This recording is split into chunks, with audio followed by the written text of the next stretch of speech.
YouTube ఛానల్లో పప్పుచారు పెడుతున్నానండి. ఇవి మునక్కాయ, క్యారెట్, ఉల్లిపాయ, పచ్చిమిరపకాయ, కరివేపాకు ఇవన్నీ వేసి నేను చక్కగా పప్పుచారు పెడుతున్నాను. మరి అది ఎలా పెట్టుకోవాలి ఏంటంటే ముందు స్టవ్ వెలిగిస్తాను. పప్పు ఆల్రెడీ ఉడకబెట్టేసాను. పప్పు కుక్కర్లో ఉడకబెట్టుకుని చక్కగా మెదుపుకుని ఇది చింతపండు పులుసు. ఈ చింతపండు పులుసునేమో పిసుకుని అందులో పోసుకుంటున్నాను. చూసారా, ఇంకా పులుసు సాలేదు, ఇంకొద్దిగా పోస్తాను. మునక్కాయ సాంబారు, బెల్లం కూడా వేస్తాను. బెల్లం సాంబారు, బెల్లం మునక్కాయ సాంబారు అనమాట. పులుసు సరిపోద్దులే, ఇంకెందుకు. కొత్తిమీర కూడా వేస్తాయి ఇందులో. కొత్తిమీర, కరివేపాకు ఇవన్నీ వేసి బాగా మరగపెట్టుకుని తాలింపు పెట్టుకున్నాక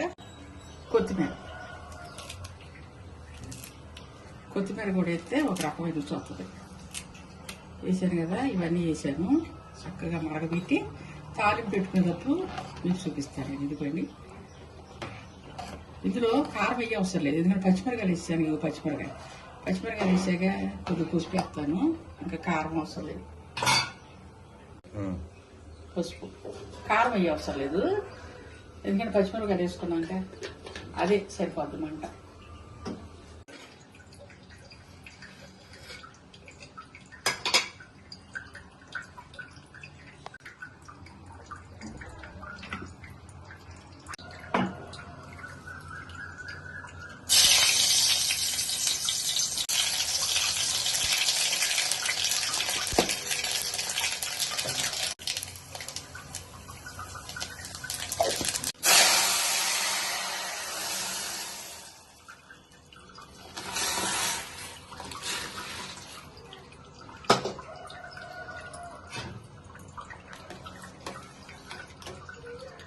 మా రాధాకృష్ణ యూట్యూబ్ ఛానల్లో ఈరోజు నేను చక్కగా సాంబారు, మునక్కాయ సాంబారు బెల్లం వేసి కాశానండి.